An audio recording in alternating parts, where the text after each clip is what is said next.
Olá, Flores! Aqui é Paula Isméria. É bom ter você comigo aqui em mais um vídeo no canal Flores e Frutos.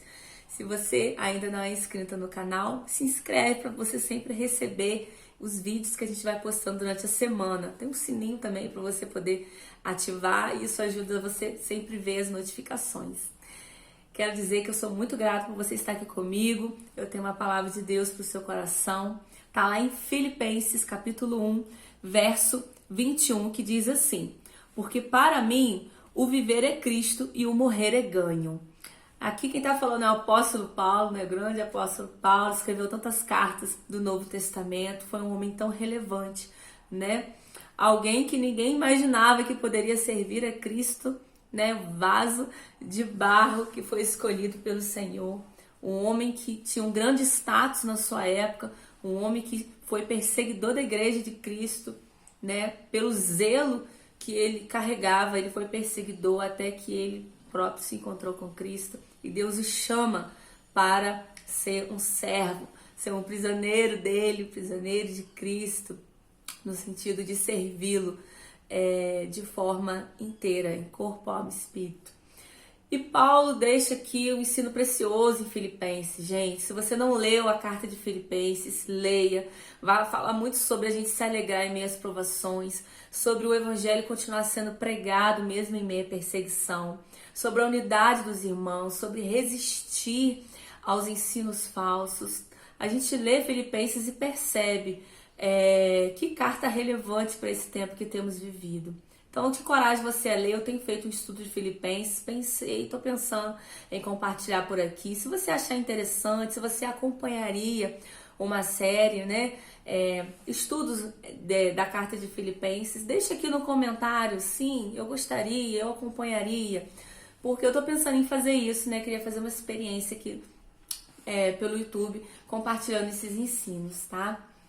E essa carta, né? Paulo vai nos ensinar muito. E essa consideração que ele deixa registrado, né? Para mim o viver é Cristo e o morrer é ganho, morrer é lucro.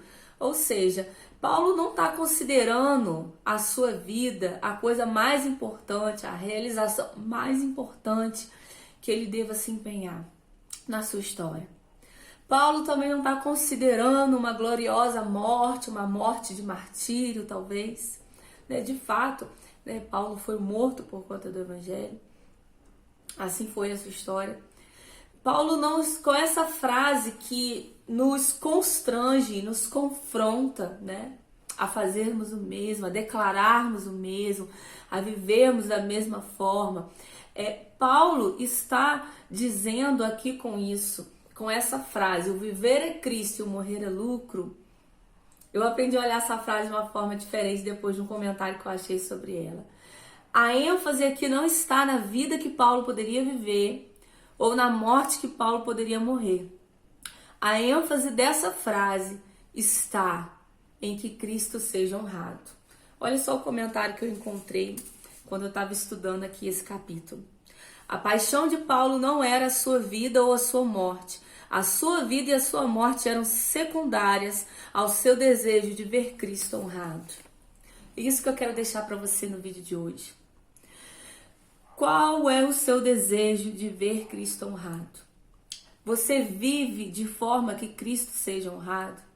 Você está disposto a morrer de forma que Cristo seja honrado?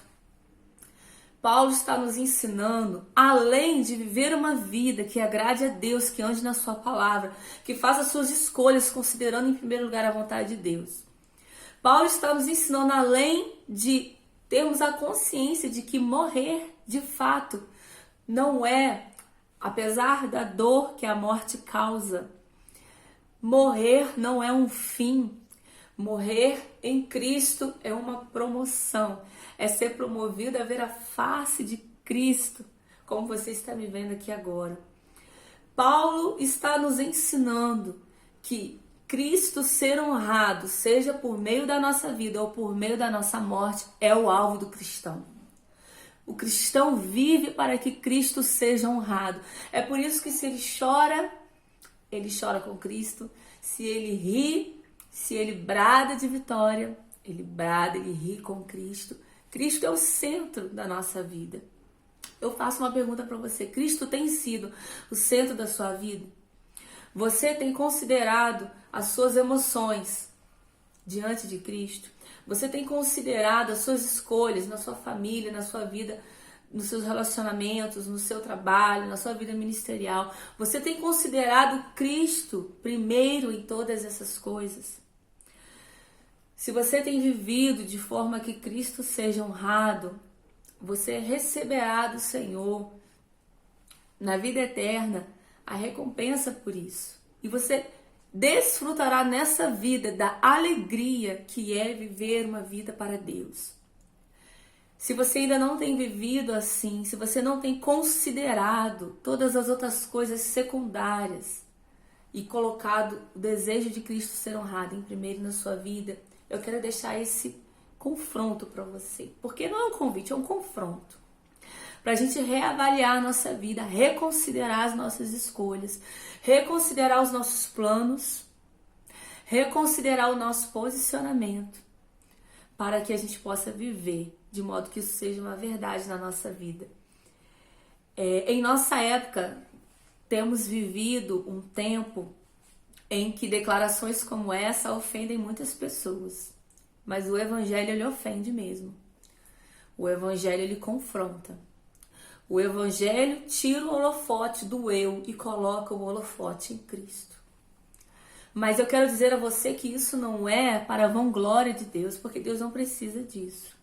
Isso é porque somente Ele é digno. Somente Cristo é digno de toda a nossa vida, de toda a nossa confiança, de toda a nossa entrega. De que rejeitemos o pecado, abraçando a salvação e a redenção que Deus nos concede. Possamos viver a vida que Deus nos deu para viver. Deus te deu uma vida para viver.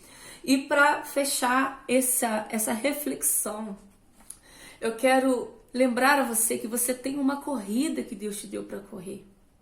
E é isso que eu quero dizer com a vida que Deus te deu para viver.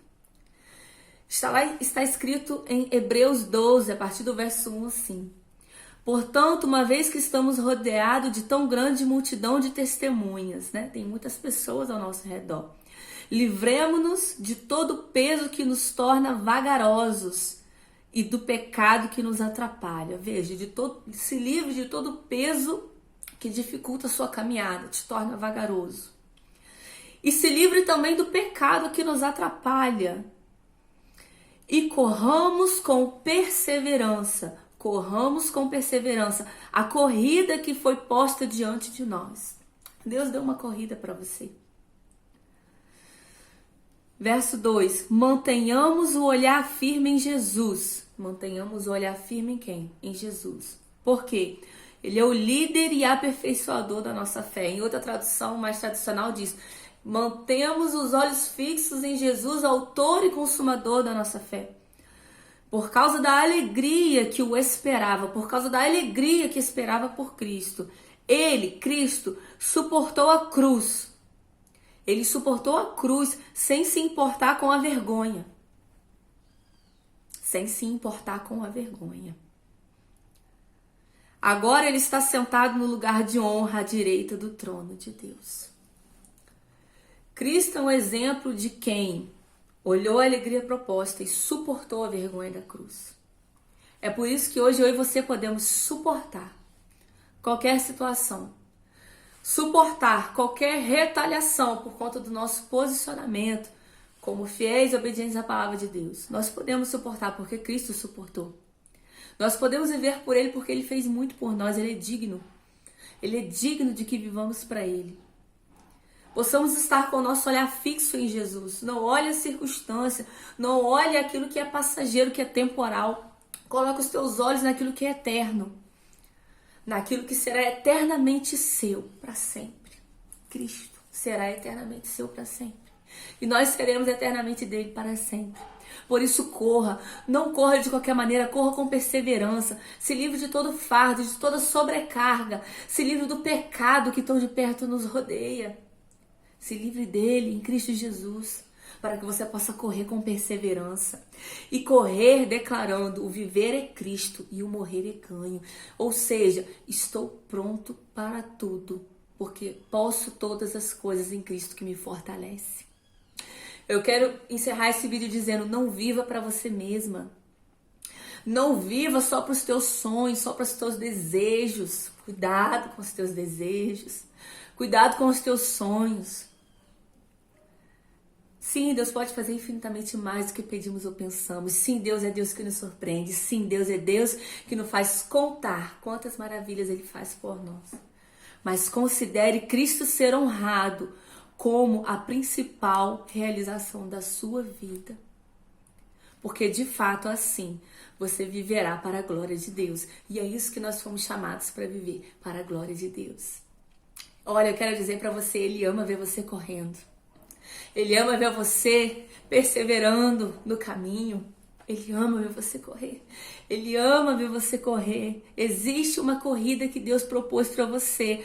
Abrace essa corrida. Se sujeite a Ele nessa corrida. Ele vai correr com você ao teu lado. Ele não vai te deixar, não vai te desamparar.